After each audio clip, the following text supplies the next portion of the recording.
Hola, soy el doctor Allendez. Bienvenidos a esta clase síntesis de electrocardiografía clínica básica. Esta es una clase para síntesisclínica.cl. Las primeras veces que nos enfrentamos a un electrocardiograma en realidad es súper complicado. Tenemos muchas cosas que ver, pero no sabemos en qué tenemos que fijarnos primero, en qué tenemos que fijarnos después, y entonces colapsamos. Es por eso que preparamos esta clase que tiene un enfoque mucho más práctico. No vamos a ver ni la fisiología de la despolarización, ni de los electrodos, ni mucho menos, sino que se enfoca más que nada en cómo ver un electrocardiograma, cómo informarlo y cómo interpretarlo, que es súper importante. Solamente para mencionar algunas generalidades del electrocardiograma, tenemos que saber que esta es una representación gráfica de la actividad eléctrica del corazón. Es un método rápido, no invasivo y accesible, especialmente en el servicio de urgencia donde nos enfrentamos a muchas patologías de riesgo y justamente el electrocardiograma nos entrega bastante información. La calibración estándar del electrocardiógrafo es dentro del eje horizontal o el eje X, es el tiempo, y el eje vertical o el eje Y, que es el voltaje. Va a 25 milímetros por segundo y son 10 milímetros por milivolt. Los componentes básicos de las ondas son la onda P, QRS y T. De los intervalos son intervalo PR y el QT. Y el segmento, que el principal es el segmento ST. En la parte de aquí abajito pueden ver en el eje horizontal, que es, les recuerdo, el eje del tiempo, que 25 milímetros corresponden a un segundo y así. Igualmente en el eje Y tenemos que 10 milímetros o un centímetro corresponde a un milivolt. Ahora les voy a enseñar una metodología que es bien estructurada, contempla la gran mayoría de las características que se tienen que informar en un electrocardiograma y es el siguiente. Primero vamos a ver el ritmo, luego la frecuencia cardíaca, luego vamos a ver el intervalo PR, luego el complejo QRS, vamos a calcular el eje cardíaco, vamos a ver el intervalo QT y finalmente vamos a informar el trazado. En una segunda clase que va a salir en unos días más, vamos a hablar de algunos tipos de electrocardiograma específicos, por ejemplo, en taquiarritmias, en bradiarritmias, en cardiopatía isquémica y otros casos de interés. Así que vamos a partir. Lo primero que tenemos que determinar es el ritmo. ¿Y cuál es el ritmo normal? El ritmo sinusal. Eso que han escuchado, por ejemplo, de que cada P se sigue de un QRS y con eso ya es sinusal, no es completamente cierto. Los criterios de un ritmo sinusal son bastantes y están aquí a continuación. Lo primero, claro, es que cada onda P se siga de un QRS, pero también es que la onda P tenga una morfología similar dentro de una derivada, que el intervalo PR sea constante, que el intervalo entre cada onda P sea constante y también entre las R y R, y que en D2 la onda P esté positiva, ¿ya? Igualmente, en par inferior, incluyendo también ahí D3 y ABF, la onda P también es positiva. Y eso la verdad es que fue bastante texto. Entonces, aquí les tengo un ejemplo un poquito más práctico. Tenemos aquí abajito a la derecha un checklist que vamos a hacer con este electrocardiograma. Y vamos al primer paso. Tenemos que fijarnos si cada P se sigue de un QRS. Entonces, si vemos la derivada larga, que es el D2, de aquí abajito, efectivamente, cada onda P se sigue de un QRS. Entonces, este punto lo podemos marcar como correcto. Luego, la onda P tiene una morfología similar en esta derivada. Si seguimos viendo las ondas P, efectivamente todas las ondas P son bastante similares. Entonces, esto también lo podemos marcar. Pasamos al punto 3. ¿Sí? El intervalo PR es constante. Igual lo del intervalo PR lo vamos a ver en detalle un poquito más adelante, pero tenemos que fijarnos, por lo menos en este electrocardiograma, en este segmento, que efectivamente todos los segmentos PR son constantes. Entonces, lo podemos marcar. Pasamos al siguiente paso, que es ver los intervalos entre ondas P y ondas P, que si tomamos la distancia, efectivamente son todos bastante similares. Al igual que los intervalos entre R y R, que aquí los voy a calcular, también son todos constantes, con una duración bastante similar. Entonces, efectivamente está correcto esto. Finalmente, nos fijamos en D2 si la onda P está positiva. Entonces, vamos a verlo. Y efectivamente está positiva la onda P. Y por consiguiente, en pared inferior, o sea, D3 y ABF también, la onda P también está positiva. Entonces, podemos decir con total confianza que este electrocardiograma está en ritmo sinusal. Hay una variación del ritmo sinusal que sería en este caso la arritmia sinusal. Dentro de este grupo está lo más frecuente, que es la arritmia sinusal respiratoria. Esto quiere decir que en el electrocardiograma vamos a ver que si bien cumple con los criterios de un ritmo sinusal, el ritmo está levemente irregular, como pueden ver.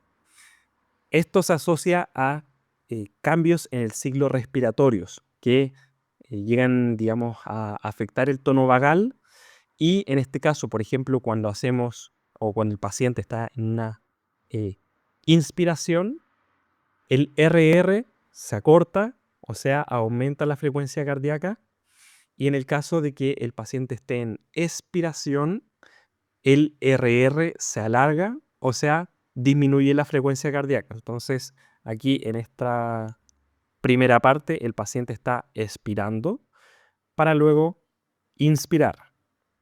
Esta arritmia puede ser un poquito más complicada al inicio y es por eso que se le pide al paciente que cuando se le tome el electrocardiograma no respire para que no nos encontremos con esta, digamos, alteración y podamos leer de mejor manera el electrocardiograma.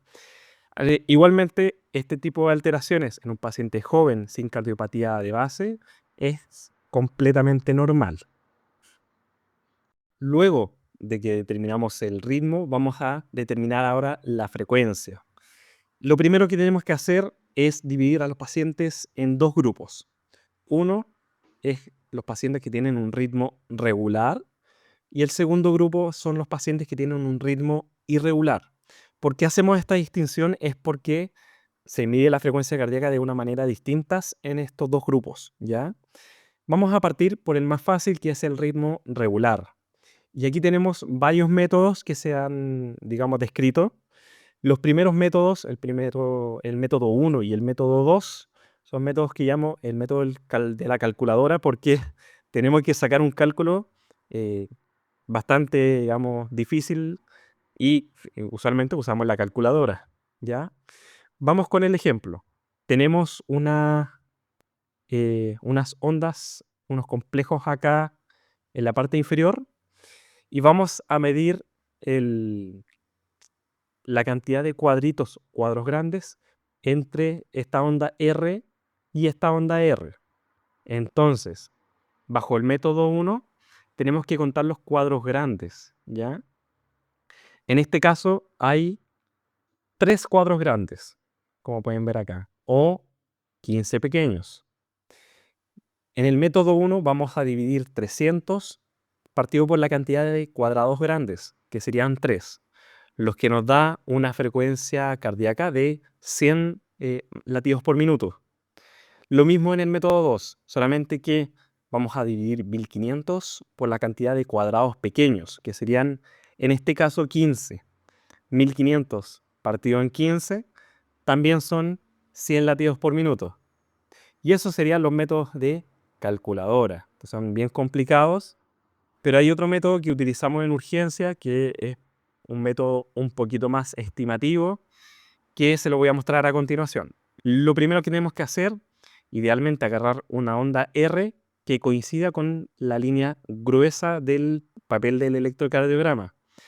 Entonces, hay ciertos valores que nos tenemos que aprender de memoria, que son estos, ¿ya?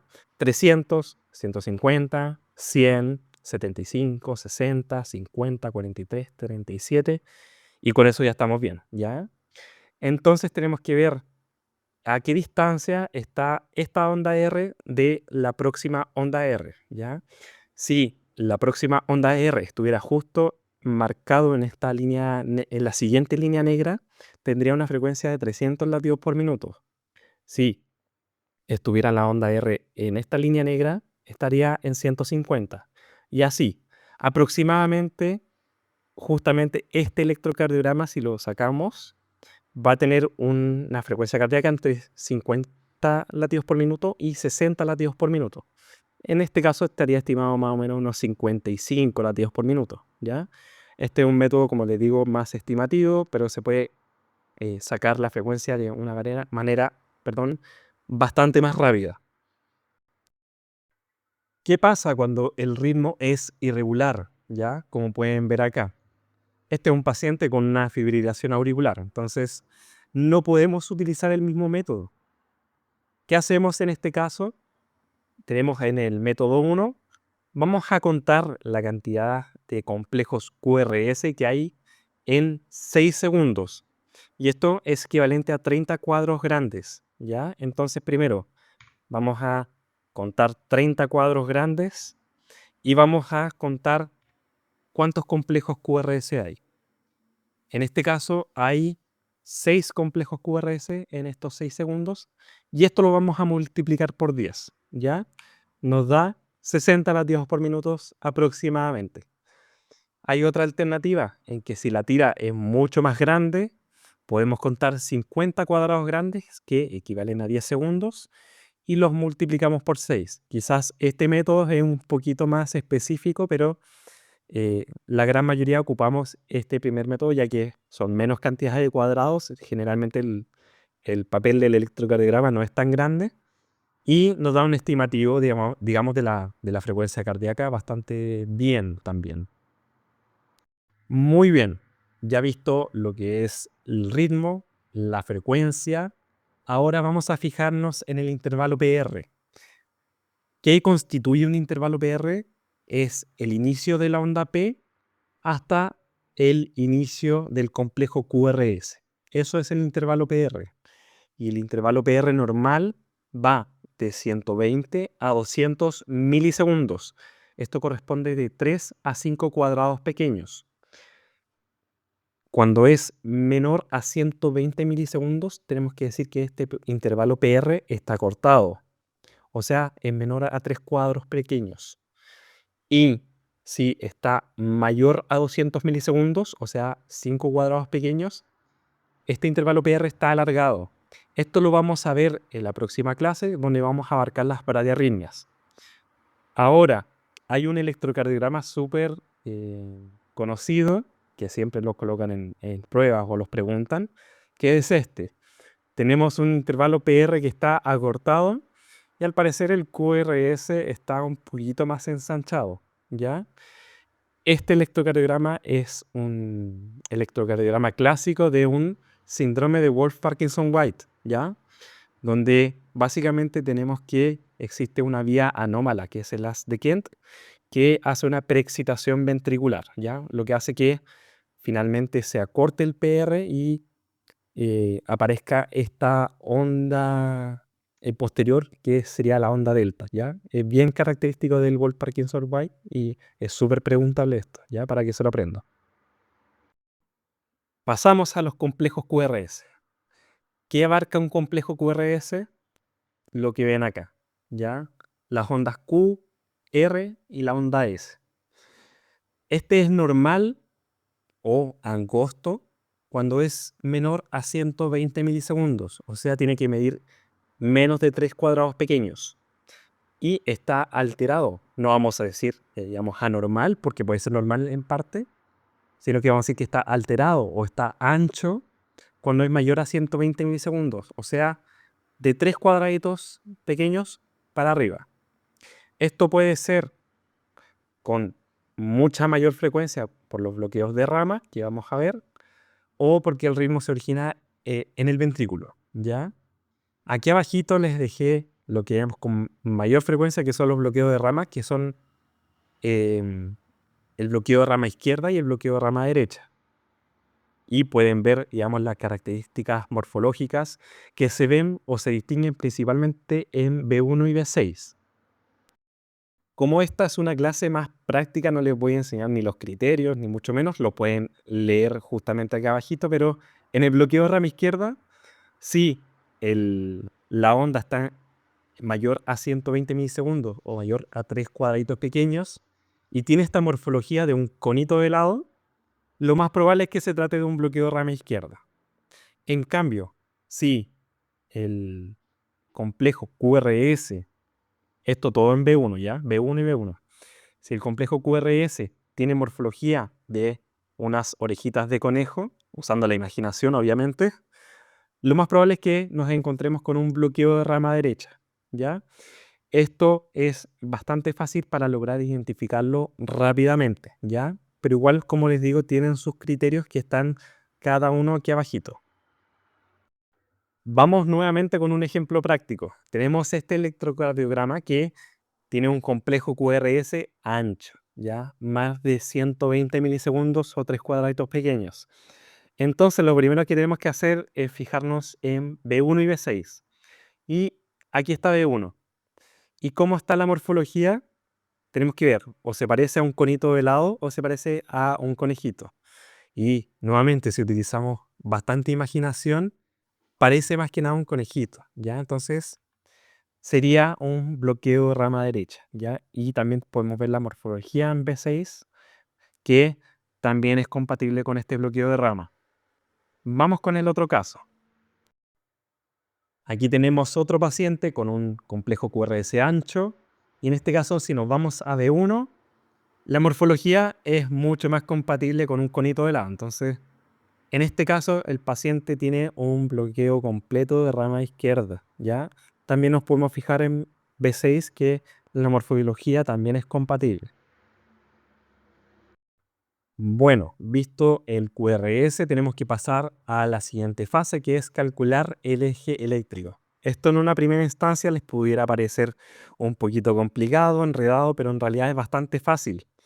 Lo primero, tenemos que saber que el eje normal es entre menos 30 y 90 grados, ¿ya? Que sería todo este sector. Cuando está entre menos 30 y menos 90, está desviado a izquierda, que sería este sector. Entre 90 y 180 hay una desviación a derecha, que sería todo este sector.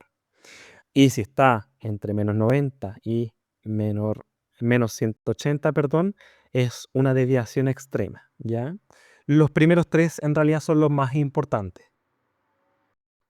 Entonces, ¿cómo vamos a calcular el eje cardíaco?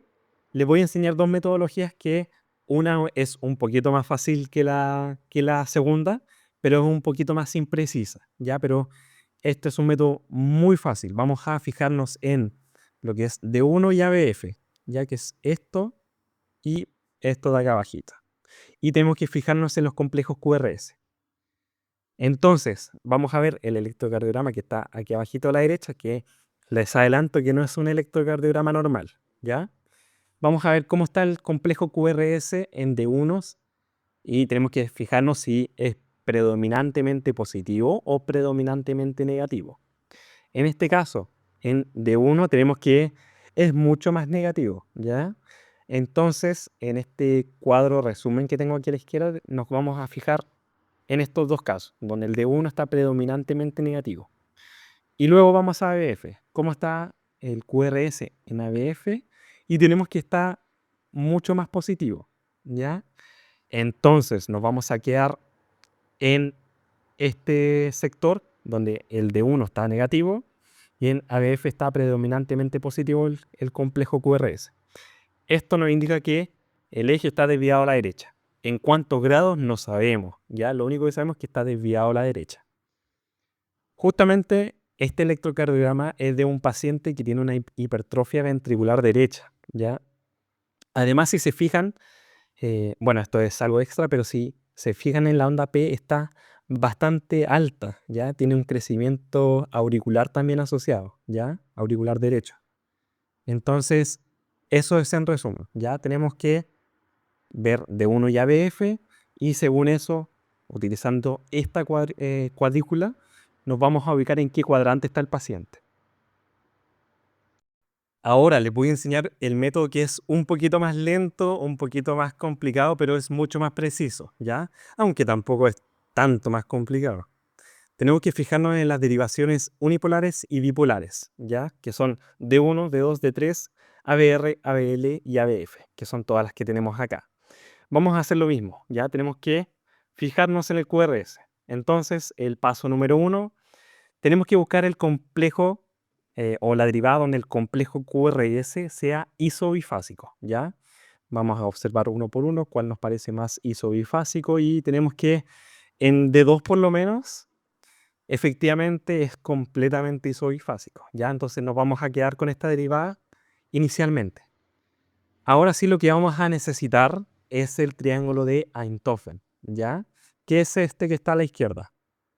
Entonces vamos a ubicar nuestra derivada en el triángulo de Einthoven y en el segundo paso tenemos que buscar cuál es la derivada que hace 90 grados, o sea, es perpendicular a nuestra derivada inicial. O sea, cuál es perpendicular a D2.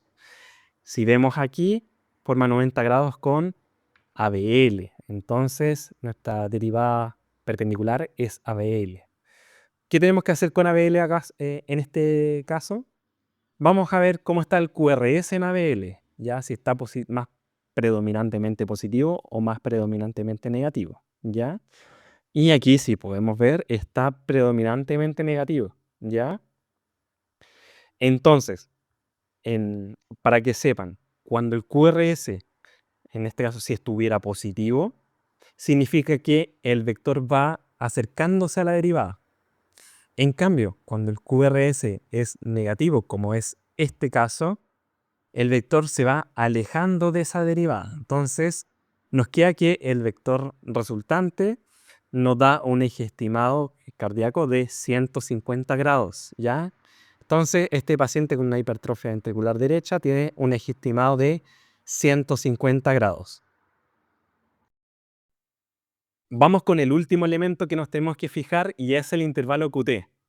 ¿Qué involucra el intervalo QT? Es el inicio del QRS hasta el final de la onda T, ¿ya? Los valores normales en realidad son bien variables dependiendo de dónde los lean. Lo primero que tenemos que saber es que los intervalos QT se tienen que corregir, ¿ya? Hay variaciones tanto por edad y por sexo que hay que considerar, pero la gran mayoría se corrige con la fórmula de base, ya que la fórmula está aquí a continuación. Esto generalmente se puede llegar a calcular con una calculadora en línea que te entrega el valor. Entonces, para hombres, el QT corregido tiene que ser menor a 450 milisegundos y en mujeres menor a 470 milisegundos. Eso es el eje, o sea, perdón, el intervalo QT normal. Ahora, intervalo QT corto, corregido corto, es bien variable también según, digamos, la literatura, pero generalmente valores bajo 350 milisegundos ya se considera corto. Entonces, tenemos aquí dos ejemplos, un intervalo QT normal y un intervalo QT que está alargado. En este caso, a modo de ejemplo, están 630 milisegundos, ¿ya? Intervalo QT prolongado, súper importante, ¿ya? Puede ser causado por trastornos congénitos o canalopatías congénitas, fármacos, por ejemplo, beta-bloqueo, inhibidores de la recaptación de serotonina, antieméticos y muchos más, ¿ya? Y también algunos problemas o trastornos electrolíticos, por ejemplo, hipocalemia, hipocalcemia o hipomagnesemia. Esto es importante porque entre más se nos alargue un intervalo QT, hay mayor riesgo de arritmias ventriculares malignas, ¿ya? Y en este caso, la arritmia que suele ocurrir es la torsión de puntas, ¿ya? Entonces es súper importante. Luego, un poquito más que nada para mencionar el intervalo QT corto, que es menos frecuente, pero también puede ser congénito, uso de digoxina, o al revés de los trastornos electrolíticos del QT prolongado, ¿ya? Hipercalemia o hipercalcemia. Listo, ya vimos todo lo del electrocardiograma. Ahora nos queda informarlo, que es el paso final. Esto va a ser un poquito más práctico para que vean más o menos cómo se hace. Este es el mismo electrocardiograma que les puse anteriormente, entonces sabemos que tiene un ritmo sinusal, ¿ya? Pero vamos a fijarnos, como les había comentado, que cada onda P se siga de un QRS, efectivamente es correcto, que cada onda P tenga una morfología similar dentro de la misma derivación, que también en este caso es correcto. El intervalo PR que sea constante también se cumple. Intervalo entre P y P y entre R y R también es constante. Y finalmente que la onda P en D2 sea positiva, que también en D3 y ABF, como le había comentado, también es positiva. Entonces, este paciente tiene un ritmo sinusal. Vamos a ver la frecuencia ahora. Como les dije, primero tenemos que ver si la frecuencia es regular o irregular. Este paciente tiene una frecuencia regular, ¿ya? Entonces, vamos a hacerlo con la metodología de cálculo estimado un poquito más rápido. Tenemos que buscar un complejo donde la R esté justo donde el papel está un poquito más grueso, ¿ya? Donde la línea, perdón, esté más gruesa. Que en este caso, aquí tenemos un ejemplo. Justo la R coincide con la línea gruesa del electrocardiograma. Entonces, vamos a contar con los numeritos que le enseñé anteriormente. Vamos con 300, 150, 100 y justo cae en el 75. ¿Ya? Entonces, este paciente tiene 75 latidos por minuto exactos. ¿Ya? Entonces, ya tenemos que el paciente tiene un ritmo sinusal a 75 latidos por minuto. ¿Qué es lo que sigue? Ver intervalo PR. ¿Cómo está el intervalo PR? Tenemos que contar los cuadritos, ¿ya? A manera estimada, ya que es un poquito medio complicado verlo en la imagen, tiene aproximadamente entre 3 a 4 cuadritos pequeños, ¿ya? Vamos a dejarlo con 3, más que nada para efecto, digamos, de este ejemplo, que serían 120 milisegundos, ¿ya? Está en rango normal, acuérdense, entre 3 a 5 cuadritos está normal. Ahora vamos a fijarnos en el complejo QRS, si está angosto o está ensanchado. Y si vemos, tiene aproximadamente unos 2 cuadraditos ya pequeños, que esos serían unos 80 milisegundos, que nos indica que el QRS es estrecho o angosto, ¿ya? Eso es normal, acuérdense. De 3 cuadraditos o 120 milisegundos para arriba está ensanchado. ¿Qué tenemos que hacer ahora? Calcular el eje. Vamos a hacerlo de la manera más complicada, por eso les coloqué el triángulo de Einthoven acá. Nos vamos a fijar en las derivadas unipolares y bipolares, que son estas de acá. Vamos a ver primero cuál tiene el QRS más isobifásico, que en este caso sería D3. D3 tiene el complejo QRS isobifásico. Lo vamos a ubicar aquí en la parte derecha y tenemos que buscar cuál es la perpendicular, ¿ya? Y si vemos aquí, ADR es la perpendicular. Tenemos que entonces que de aquí saltar para acá y ver cómo está el QRS acá. El QRS acá está negativo predominantemente, ¿eh? Entonces el vector se va a ir para, o se va a alejar de la derivada, se va a ir para acá. Entonces nos da un estimado aproximado de 30 grados, que sería un eje normal, ¿ya? Entonces eje cardíaco en 30 grados y finalmente nos queda ver cómo está el intervalo QT. Ahora, para contar el intervalo QT, como le había comentado, es desde el inicio del complejo QRS hasta el final de la onda T. Aproximadamente hay unos 8 o 9 cuadraditos pequeños, ¿ya? Cada cuadradito pequeño son 40 milisegundos. Entonces, si eso lo multiplicamos por la cantidad de cuadraditos, o sea, por ejemplo, 9 cuadraditos por 40, lo metemos en la calculadora blind, que es un poquito más complicado, nos va a salir un QT corregido por Bassett de 402, perdón, 402 milisegundos, lo cual está dentro del rango normal, ¿ya? Y con eso ya tenemos un informe completo de un electrocardiograma básico. Ritmo sinusal, frecuencia 75 latidos por minuto, PR de 120 milisegundos, que está normal, QRS estrecho, eje cardíaco en rango normal y un QT corregido normal. Y con eso ya quedamos como reyes. Y bueno, eso ha sido la primera clase. Acuérdense que en los días siguientes va a aparecer una nueva clase donde vamos a ver taquiarritmias, bradiarritmias, síndrome coronario agudo y otros electrocardiogramas de interés. Espero que les haya gustado y nos vemos la próxima ocasión. Hasta pronto.